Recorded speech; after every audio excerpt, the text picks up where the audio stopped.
Amigos del Club de Autores de Ad Astra, bienvenidos a una edición más en donde revisamos junto con los autores qué es lo que los motiva a escribir y qué es lo que tienen que decirnos a nosotros los lectores sobre sus obras. Y en esta ocasión me da mucho gusto recibir a Carlos Blanco Godoy, que es el autor del libro El pescador en la oscuridad. Carlos Blanco, bienvenido.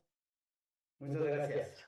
Bien, Gracias. rápidamente les quiero platicar que en esta novela que nos presenta Carlos Blanco, Yeshua, que es un constructor iniciado en la sabiduría egipcia, y Miriam, de Migdala, que es una guerrera de estirpe real que financia una rebelión contra Roma, es una novela de intrigas políticas y sincretismo religioso que es una obra que desvela una doble vida y también la prédica espiritual como coartada de una insurrección armada.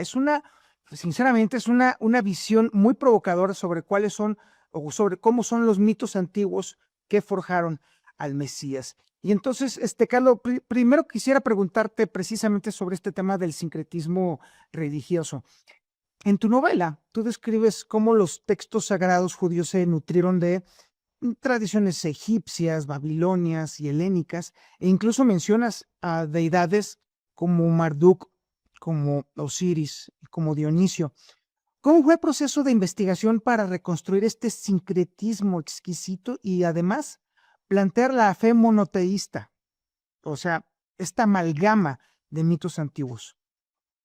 Sí, bueno, esa es una tarea para empezar a escribir de investigación, que de verdad la novela yo tenía muchas ganas de hacerla tal como quedó, Sí.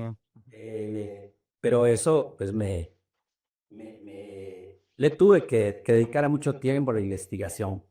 Entonces, para poder amalgamar la idea que traía de la novela, que yo originalmente le llamé histórica y crítica teológica, precisamente por el origen de todo esto que has comentado, del sincretismo que se da.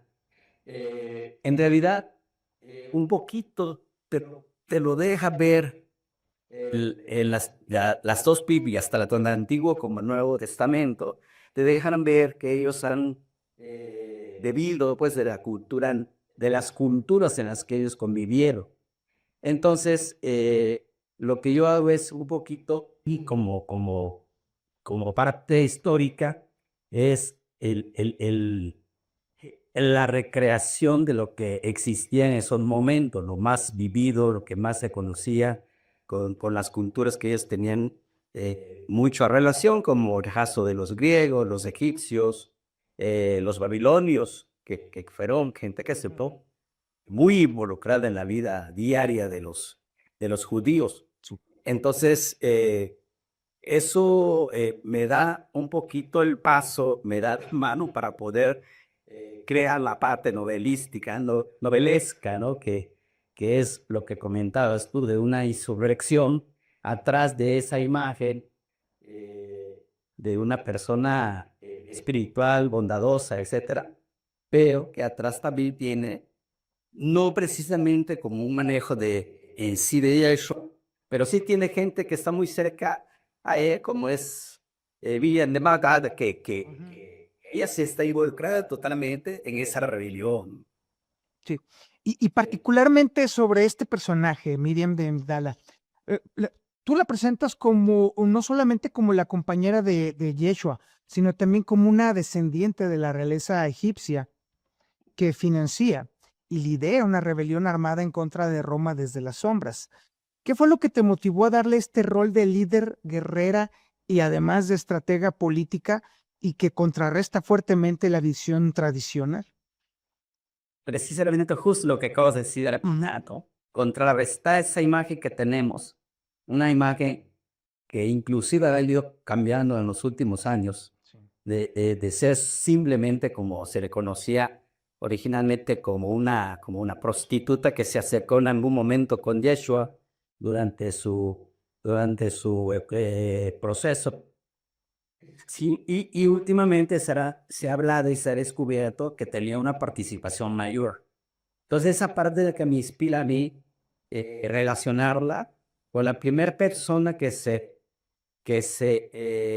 enfrentó con el Imperio Romano, que fue la hermana de Cleopatra y abuela, en esta abuela, y abuela de Mía. Su abuela, que era aspirante también a ser faraona de Egipto, porque ellas dos eran descendientes de los Ptolomeos, los gobernantes de Egipto, eh, unos años antes de Cristo. Entonces, cronológicamente, que ella fue la primera persona que empieza a rebelarse contra el gobierno, inclusive contra su propia hermana, que trae el poder a los romanos. Y huye, y al final los mismos romanos la matan por el posible riesgo de que ella siga siendo una persona que se revela con el imperio. Sí. Entonces de ahí nace la idea de que esta que fue, digamos que para una así fugaz, ser quien le inspira a su hija, madre de Miriam, el seguir combatiendo contra ese imperio que ahora se lo encuentra en las ciudades griegas y posteriormente en los reinos de Israel.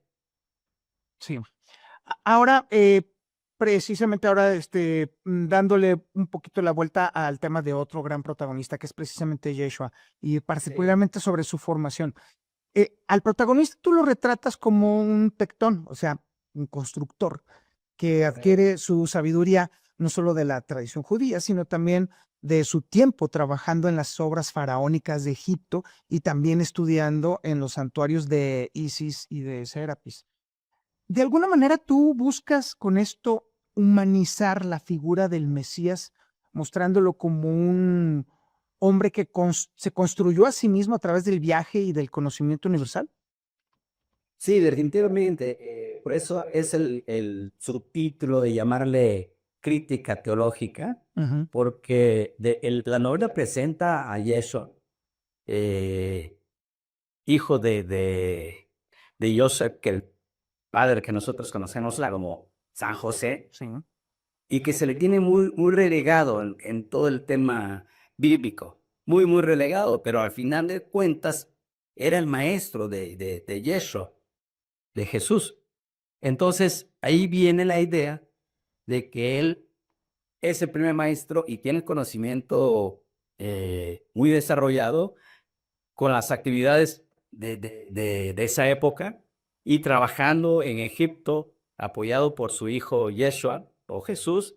Y ahí es donde él tiene esa oportunidad, porque hay mucho conocimiento, tanto religioso, de la construcción, de los gobiernos, de los dioses, etcétera, mucho de donde puede Joshua enriquecer su persona, como para después lanzarse él entre lo que después le llaman como el Mesías, ¿no? Que él realmente no usa ese término para sí mismo, ¿no? Sino deja que la gente lo diga, pero él no dice yo lo soy, ¿no?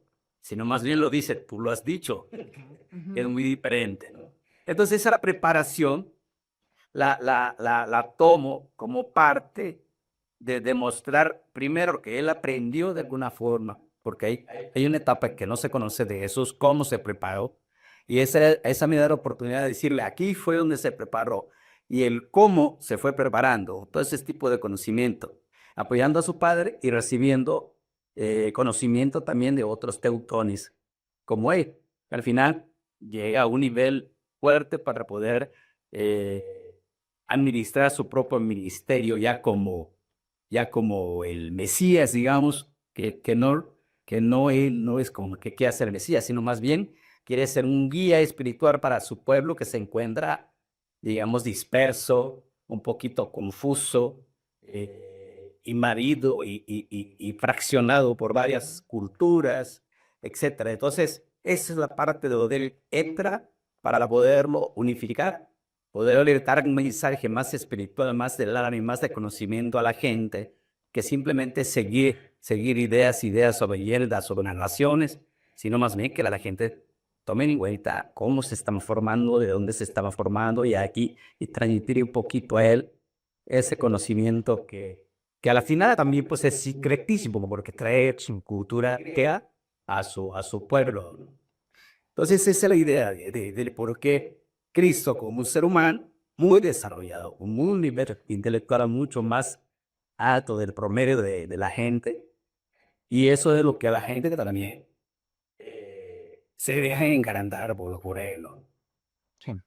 Y precisamente ahí es entonces hacia donde va mi siguiente pregunta. Esta suerte de pacto secreto entre lo espiritual y lo político. En tu libro, Yeshua acepta el riesgo de una doble vida involuntaria mientras está precisamente predicando un mensaje pacifista y la renovación espiritual. También permite que su ministerio sirva de coartada para una insurrección armada que dirige Miriam. A ver, platícanos sobre esta tensión entre el líder espiritual, que busca liberar el alma, y también la facción que busca liberar la tierra a través de la espada. Ahora, aquí el tema es que ellos tienen un encuentro casual, pero los dos tienen propósitos de liberación, como lo has mencionado. Uno de liberación espiritual y del alma, que es el propósito de Yeshua.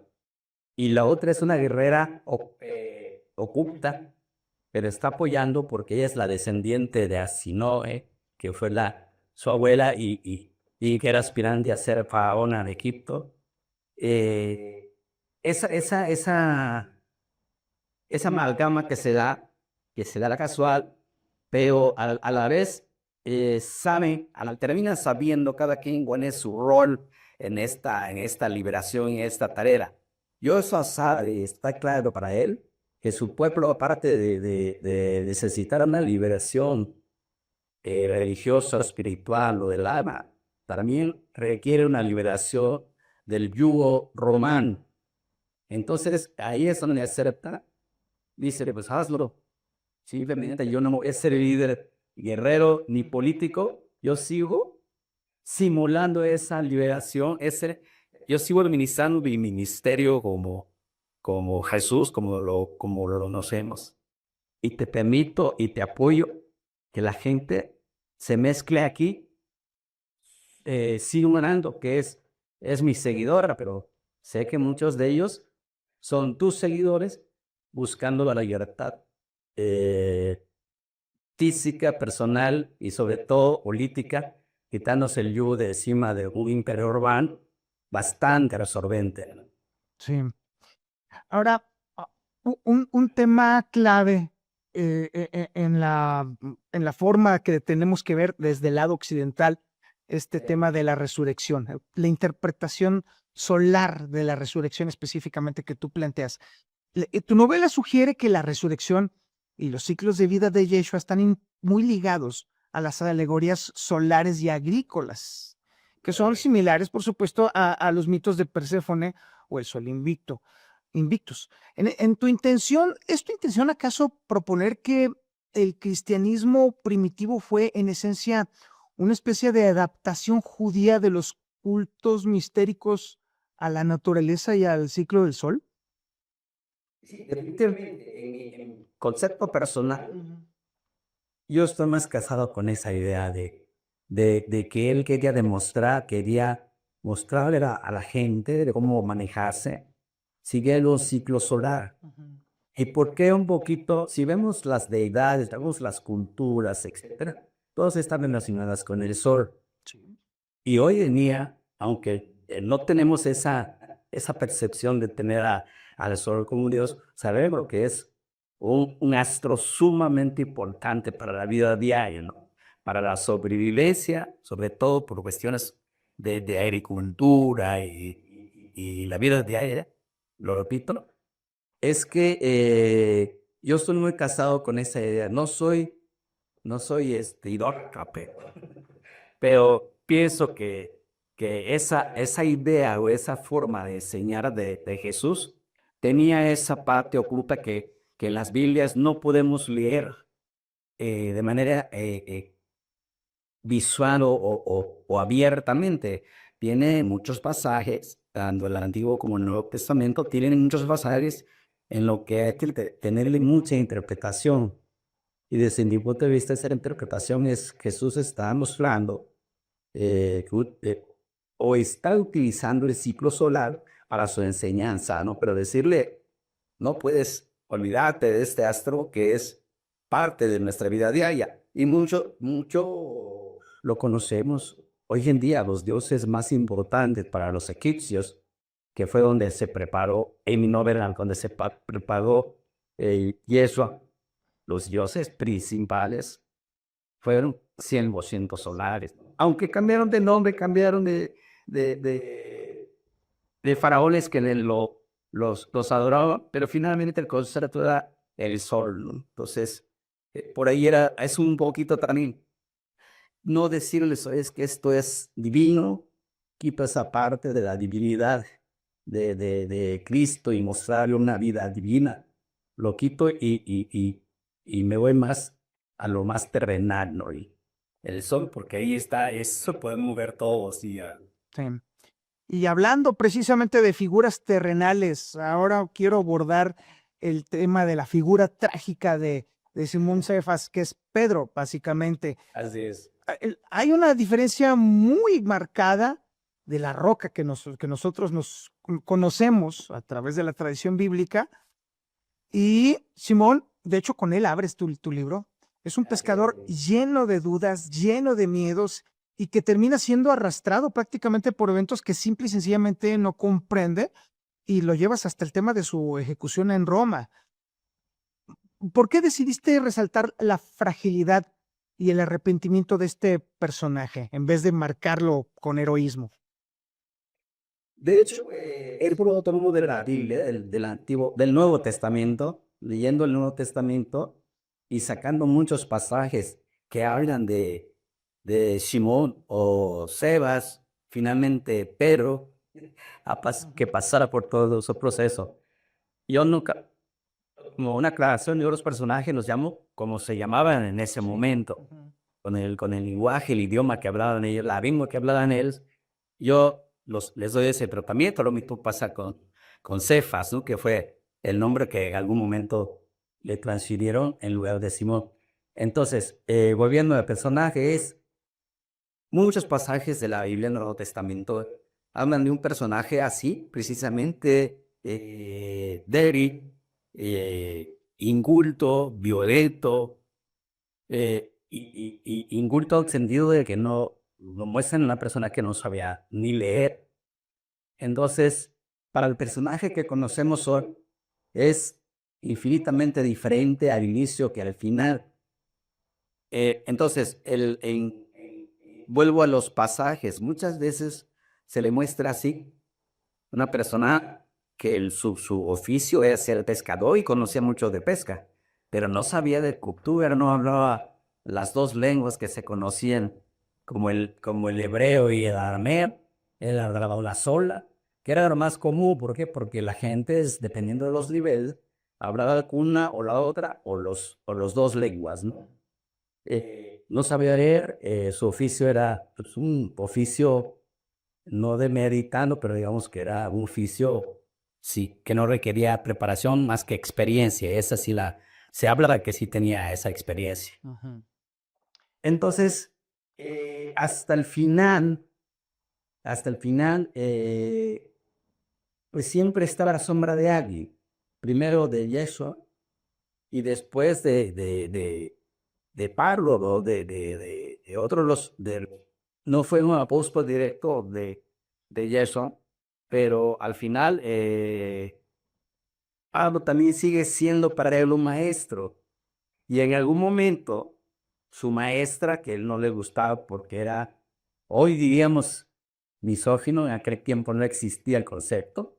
La mujer era mujer y no tenía mucha validez. Y para él era así. En nuestra cultura no vale la mujer y así tiene que ser. Entonces, él rechazaba que Miriam de Magdad tuviera el conocimiento o hubiera adquirido conocimiento directamente de Yeshua. Entonces, vemos otra vez a la sombra de un conocimiento que él no tiene, primero de Jesús, luego de María de Magdalena y posteriormente de Pablo también. Entonces, no hay una libertad propia, no hay un proceso de desarrollo propio que nos diga al final que fue el que fundó la iglesia, que después se vino. David, no lo encuentro dónde, o sea, es como una transformación inmediata de decir, este fue el primer papa, ¿no? Y es en ese concepto, siento que no está muy justificado toda su vida, como para que al final sea un personaje tan importante como el día de hoy. Siento que él mantuvo, ya era grande, ya era una persona mayor, como para pensar que iba a tener esa transformación como lo conocemos. Entonces, yo me quedo, no lo invento, yo me quedo con la primera idea como nos muestran a ver. Más que nada es eso. Sí. Otra idea disruptiva desde el punto de vista tradicional de la lectura de la Biblia, el papel de Hazael como testigo. Y es que los villanos para todo aquel tradicionalista de la Biblia son los fariseos. Y particularmente este personaje me llamó mucho la atención porque es un aspirante a sacerdote fariseo. Y a través de sus ojos vemos las contradicciones y la historia del pueblo judío. De alguna manera, Carlos, representa a Hazael la búsqueda racional de la verdad en medio de ese momento de fanatismo y superstición que se describe justamente en la Galilea de esa época. Mira, ese personaje, junto con su compañero Ethan, Ujú. son los que le dan fuerza a la crítica, un poquito. Primero muestran cómo era su preparación, cómo era el dejarse llevar y cuál era el deseo de ser un sacerdote fariseo. Ujú. Por los beneficios, por el buen vivir de ellos. Mismo Yeshua, Jesús tiene encuentros contra los fariseos, acusándolos de varios delitos religiosos, ¿no? O delitos de su cultura. Entonces, muestro ese personaje dentro de ese grupo de sacerdotal fariseo, con todas las ambiciones que tenían ellos, pero a la vez dándose cuenta qué está pasando digamos, con la contraparte de los fariseos, sino este grupo que se ha dividido, porque al final se habla de que Jesús era fariseo también originalmente, pero separado con una secta que eran los esenios.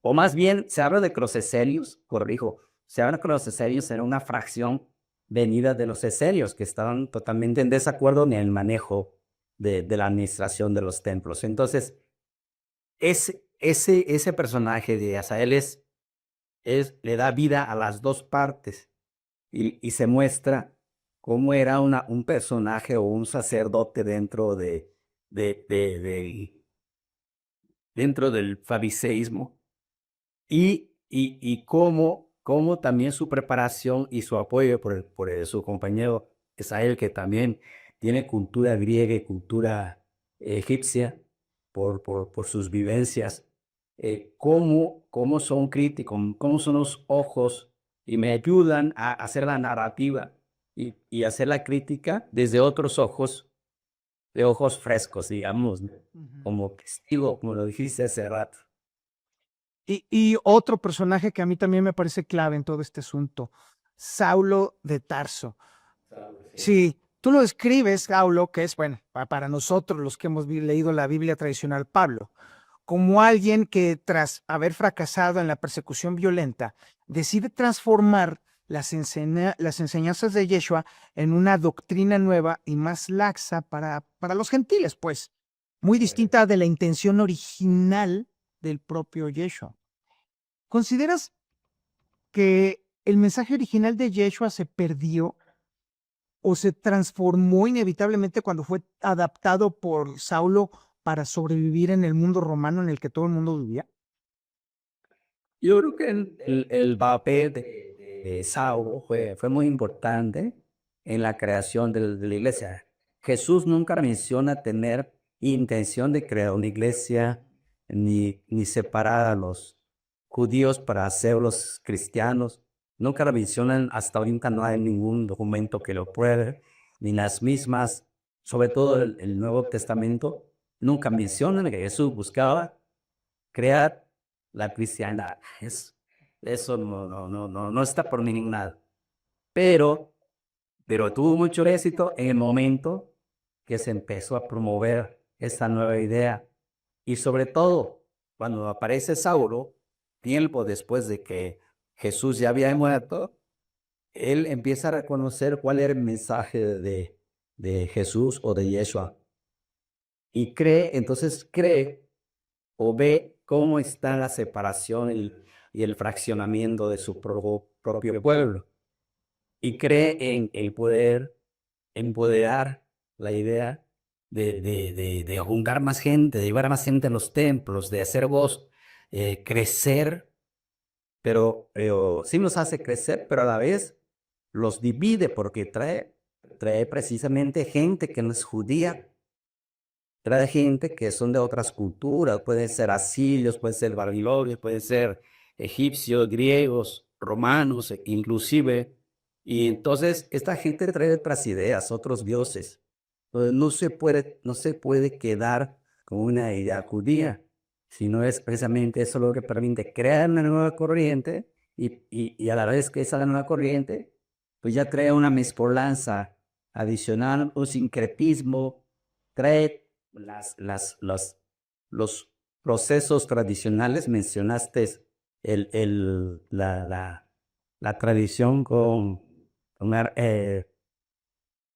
la diosa de la primavera, se me fue el nombre, o sea, esas cosas las trae a la nueva religión, en la celebración del Sol Invictus, por ejemplo. También, entonces, empieza a hacer otro sincretismo mucho más grande, más complejo, pero eso le permite a más gente ser aceptada a esa corriente, y poco a poco se da, ahora sí, un líder o una idea puesta a toda la gente, invitados o no. Ahora sí se da ese crecimiento o nacimiento poco a poco de lo que nosotros conocemos sobre el cristianismo. Todo eso hecho por Saulo, Sí, no por Pedro, por Saulo. sí, así es. Y finalmente, Carlos, Sí. tus motivaciones personales para escribir esta novela. Bueno, por dos motivos. Primero, yo no tengo una carrera de formación literaria ni en letras. Yo tengo una formación administrativa y tecnológica y sistemas de información, pero tenía esa intención, esas ganas, ese gusanillo por escribir. Lo hacía escribiendo de manera, sí, sin preparación, simplemente por gusto, porque así me nacía. Pero yo decía, si voy a escribir algo en serio, una novela, un libro, tengo que prepararme un poco más. Y empecé a prepararme haciendo, no carreras, pero sí haciendo diplomados, como como novela experimental. Me dediqué a un diplomado también de escritura creativa, cuentos, etcétera, que me metieron un poquito más en el manejo de la literatura, y eso me daba soporte para el gusto ese que tenía, la adquisición que tenían por la literatura. Son muy aficionados a la lectura. Entonces, también yo quería adoptar el libro. Ese era el problema. Y la otra es un tema muy tratado, muy hablado, el tema de hablar de la época de Cristo, de San Pedro, de Saulo, de María Magdalena, etc. Todos esos personajes, hay literatura a hablar. Es muy difícil, pero me gustó el tema, precisamente porque quise separar esa parte de divinidad y mostrar a esos personajes con una historia propia, una novela propia, como lo hemos estado mencionando, con Mía siendo una líder de la rebelión, como Pedro, en un personaje que no tenía mucho crecimiento, Saulo siendo un opresor de los seguidores de Yeshua, que al final es un líder, entonces se convierte y se transforma en un líder de los seguidores de Yeshua, etc. Y entonces me gustaba la idea de mostrar todo eso desde mi punto de vista de una manera novelesca, ¿no? Como está como está el libro. Y entonces, esos eran los dos conceptos. Me gustaba el tema porque es un tema muy tratado, aunque muy escrito también, pero es un tema que todavía le falta mucho debate. Eso es lo que me llamó la atención de escribirlo. Y allí, de verdad, aunque no, eh, no soy muy religioso, pero he oído mucho acerca de la vida de Cristo, de Pedro, de Pablo, de todos los personajes. Y sobre todo, la parte cultural de esa época, ¿no? Que es también lo que el elemento para la mamá. Esta no mujer. Sí, de hecho tú lo dijiste al inicio, una mirada fresca. Sí, sí, así es. Eh, Carlos, y nosotros aquí en Adastra estamos muy orgullosos y muy contentos de que nos hayas elegido como casa editorial para precisamente plantear estas dudas, esta nueva aportación, esta nueva visión y esta nueva interpretación de cómo una religión que cambió al mundo evidente y claramente pudo haber nacido y nos presentas personajes que son mucho más creíbles que cualquier otra interpretación novelesca, folclórica o hasta incluso heroica que se nos ha pintado a lo largo de nuestra formación como personas que estamos inmersas en la cultura judío-cristiana, que también tiene su peso. Y la verdad, te agradecemos mucho que nos hayas elegido y esperamos que sigamos siendo tu casa editorial por muchos años más. Oye, muchas gracias por No, hombre, al contrario. y sobre todo por el apoyo que me brindaron para publicar ahora. Ya está a la venta en medios electrónicos y pues ya también todos los días recibiría gemelas y presentados. Así es. Ujú, así. Ya estarán pronto ahí. Para los más de regalo, lo primero es pues, también Sí. para seguir mi producción. Y Muchas gracias. no, mi bicho. Ah, sí. Los puntos, un ratito trabajando y avanzado bien. Excelente, nos da mucho gusto, de verdad. Ahora déjame decirte, concluir esta entrevista, Carlos, con una pregunta que normalmente hacen los muy malos periodistas. ¿Algo más que quieras agregar?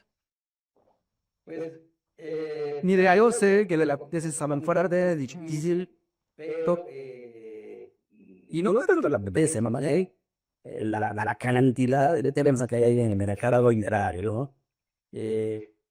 Yo lo que quisiera cargar es que la satisfacción de haber hecho un libro, no busco vivir de la publicación, pero si no, tengo la satisfacción de haber hecho, digo, del apoyo de ustedes, eso de ver. Pero César, es eso que quisiera agregar, aunque lo que yo uso ahora es esa satisfacción de tener un libro y compartirlo con familiares, amigos, conocidos, y después, pues ellos se serán dando pronto es para que se siga, ya no en el tema de pretende, sino más bien el tema de una renta y la aceptación a la gente. Sí, así es. De este lado sí, de este lado tiene su fan, ya. Que me haya ayudado a ubicarlo. Sí, muchísimas gracias. Carlos Blanco Godoy, autor de El Pescador en la Oscuridad, de venta en Adastra Editorial. Muchísimas gracias. Carlos, muchísimas gracias. Gracias a ti, por favor, gracias al equipo. Claro que sí. Y nos vemos en la próxima.